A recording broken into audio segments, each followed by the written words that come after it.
देखिए, सब लोग जानते हैं कि बिहार का चुनाव जो है एनडीए ने ये नारा दिया था कि 2025 से 30 फिर से नीतीश।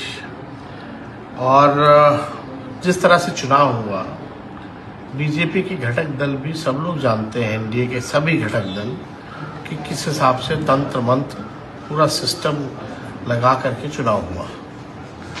और उस समय भी हम चुनाव में भी घूम करके कहते थे कि नीतीश जी को भाजपा के लोग जो है हाईजैक कर रखे हैं और इनको दोबारा कुर्सी पे बैठने नहीं देंगे। और हम ये भी कहते थे कि महाराष्ट्र जैसा जो है रिफाइंड तरीके से बिहार में इस चीज़ को लागू किया जाएगा। और हमने कई बार भी कहा कि 6 महीने से ज़्यादा इनको कुर्सी पे नहीं बैठने देंगे।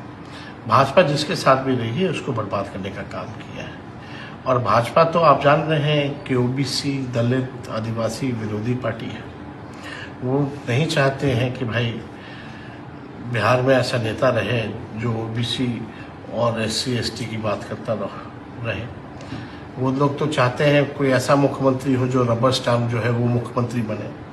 और ये जो सत्ता परिवर्तन जो हो रहा है ये जन भावनाओं के खिलाफ है। यानी जनता में जो है नाराज़गी है, लोग जो है बीजेपी के असली चाल चरित्र को जान रहे हैं। हम नीतीश जी के साथ भी काम किए हैं पहले भी, लेकिन ज़्यादातर विपक्ष पे हम रहे हैं। आप देखिएगा जब 28 जनवरी 2024 में छोड़ के गए थे, जब उनके पास कोई रीज़न भी नहीं था छोड़ने का, तब भी हमने कहा था कि भाई बीजेपी जो है अब इनको समाप्त करेगी। आपको दुख है? तो हमारी पूरी सहानुभूति है उनके प्रति। और जो भी उन्होंने बिहार की सेवा की है उसके लिए हम जो है उनको धन्यवाद भी देना चाहता हूँ।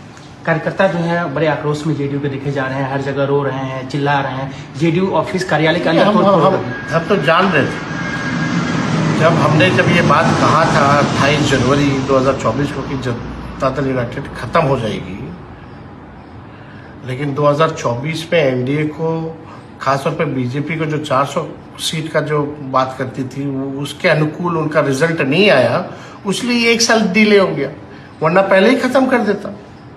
आप उस स्टेटमेंट को उठा के देखिए।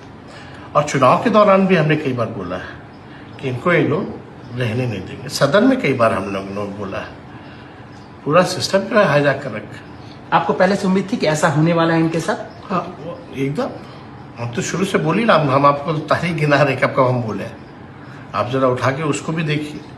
और भाजपा जिसके साथ रही उसको खत्म करने में लगी रही है। इसका एग्जाम्पल एक है महाराष्ट्र में, अगर देखा जाए तो भी हमने इसलिए कहा था कि महाराष्ट्र में जो हुआ, शिंदे जी को आगे करके फिर जो है भाजपा ने अपना मुख्यमंत्री बनाया, तो उसी को रिफाइंड तरीके से बिहार में इन लोगों ने काम वही किया, तरीका अलग। तो इसमें बीजेपी की या कह सकते हैं कि जेडीयू के ही कई नेताओं के नाम आ रहे हैं जो उनके कार्यकर्ता हैं, चिल्ला रहे हैं, तो क्या आपको क्या लगता है किसने किया? सब जान रहे हैं। हमारे प्रदेश अध्यक्ष भी कहते हैं कि 3.5 आदमी हैं वहाँ। अब 3-4 उधर हो, जो लोग भाजपा के सामने मस्तक हो गए हैं, कुछ लोग भाजपा से जो आए हैं वो तो बर्बाद कर दिए इनको। उनके बेटा को लगता है सर आगे बढ़ाएंगे बीजेपी, और जो भी वो कहा जा रहा है कि निशान दबाएंगे बिहार? देखिए, निशान को तो बहुत पहले आ जाना चाहिए, लेकिन जो 3.5 लोग हैं उन लोग आने नहीं दिए।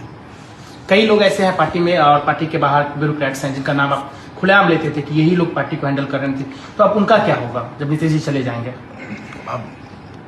अब आप देखिए आगे, अब देखिए क्या लूट बसता है बिहार में, किस हिसाब से भाजपा के लोग जो है बिहार को बर्बाद करेंगे। ऐसे ही अपराध इतना बढ़ा हुआ है जब से बीजेपी के हाथ में गृह मंत्रालय आया। भ्रष्टाचार बढ़ा हुआ है, सीएजी का रिपोर्ट उठा के देख लीजिए, 70,000 करोड़ का कोई हिसाब किताब नहीं है।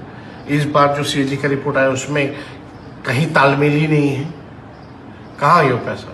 तो बिहार के लोगों ने बर्बाद कर। अब आगे की लड़ाई आप लड़ने के लिए तैयार है? क्योंकि नीतीश कुमार को एक समाजवादी ना, हम लोग एकदम लड़ेंगे भाजपा के खिलाफ।